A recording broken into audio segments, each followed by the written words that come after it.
Hola a todos, bendiciones. Hoy quería compartirles algo que venía estudiando, es acerca de los evangelios sinópticos. ¿Por qué se llaman evangelios sinópticos? Quizás yo me preguntaba un montón de veces eso, de que por qué se usaban solamente 3 evangelios para denominarlos como sinópticos y el evangelio de Juan, por ejemplo, se lo dejaba fuera de esa categoría. Bueno, dije, voy a compartir esto que aprendí y también, bueno, una enseñanza práctica también para la vida de todos nosotros en la iglesia. Así que vamos a ver qué aprendimos.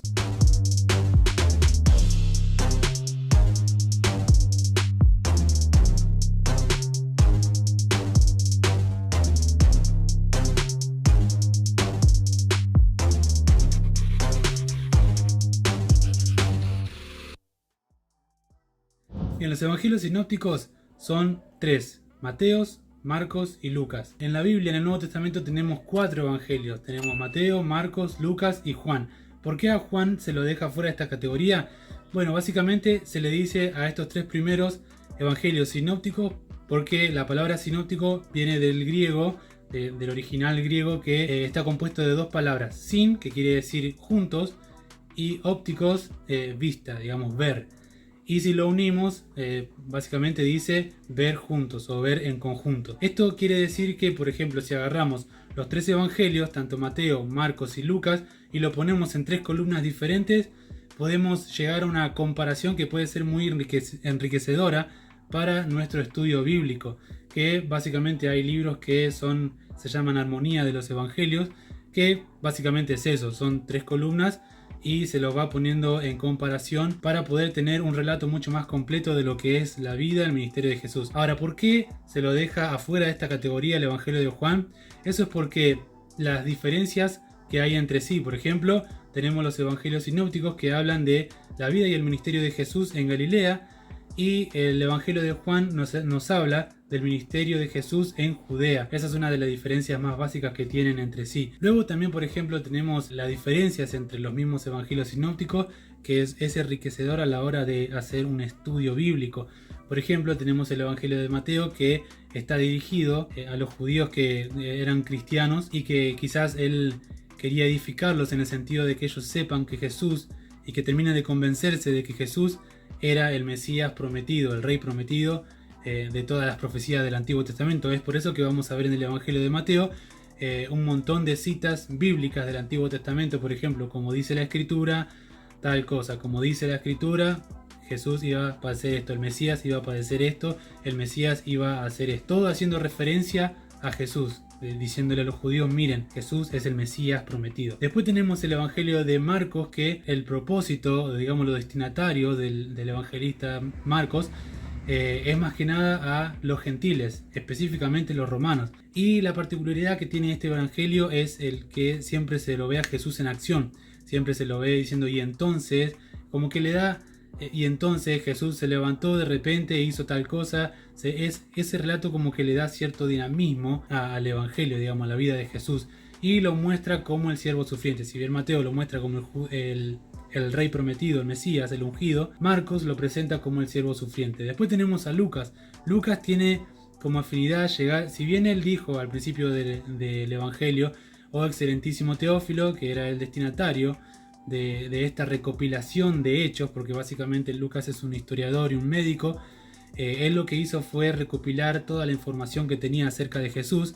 En ese tiempo él tenía los evangelios Mateo y Marcos. Él los recopiló y trató de hacerlos, de crear, digamos, de hacer un relato cronológico. Y también, bueno, se valió de fuentes que estuvieron con Jesús. Por ejemplo, una de las fuentes de Lucas es María. Es por eso que en el Evangelio de Lucas encontramos el relato de Jesús cuando era chico y que se había perdido en el templo y los padres lo buscaban. Y él dice: ¿por qué me buscaban? ¿No saben que en los asuntos de mi padre me es necesario estar? Y bueno, también en esa parte vemos a Lucas que María guardaba todas esas cosas en su corazón. Eso es claro porque él tenía como fuente a María. Todas estas cosas que tenemos en los diferentes evangelios, lo que nos beneficia es en una más clara imagen cristológica y de la persona de nuestro Señor Jesucristo. Ninguno de estos evangelistas hizo esto para competir a ver quién tenía más información acerca de Jesús. Si bien habían algunos que que escribían desde lo que ellos vivieron con Jesús, como por ejemplo Mateo, que era el recaudador de impuestos. Después también tenemos a Marcos, que bien Marcos era un discípulo de Pedro. Toda la información que él tuvo en el evangelio que escribió lo tuvo de Pedro y también seguramente de otros testigos. Pero básicamente lo tuvo de un testigo ocular, que fue Pedro. Después también Lucas tenía el testigo ocular, que bueno, era María. Y bueno, también tenía todos los escritos, y supongo que también habrá tenido otros testigos oculares que abundaban en aquel entonces.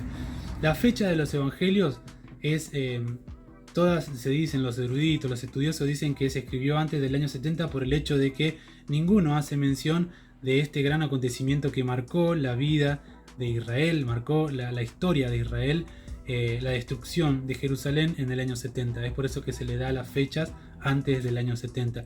Luego tenemos el evangelio de Juan, que es el evangelio que está fuera de los sinópticos, que no se lo puede poner en esas tres columnas como habíamos dicho, por el hecho de que no arroja datos acerca de la vida personal de Jesús antes de lo que es la Pascua, la última cena. Pero lo que sí nos da muchísima riqueza es el evangelio de Juan en cuanto a lo que es cristología, en cuanto a la divinidad de Jesús. Mateo lo muestra a Jesús como el Mesías prometido, Marcos lo muestra como el siervo sufriente y Lucas lo muestra como el Hijo del Hombre o el gran médico. Juan lo que hace es mostrar la divinidad de Jesús. Él ni bien empieza el evangelio ya nos hace la introducción diciendo que en el principio era el verbo y el verbo era con Dios y el verbo era Dios. Él lo que está empecinado a hacer Juan es en dejar un registro de que Jesús es el Hijo de Dios y que Jesús es Dios en esencia. Es eso lo que yo le quería transmitir. ¿Por qué no se lo incluía al Evangelio de Juan en esta categoría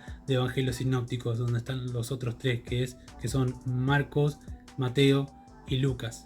Pero hay algo que también nos deja una enseñanza muy importante todo esto, y es el hecho de que los evangelios, si bien se escribieron para que los cristianos de aquel entonces tengan una más clara imagen de Jesucristo, de su persona, de su ministerio, la finalidad que tenían cada uno era ser complementarios.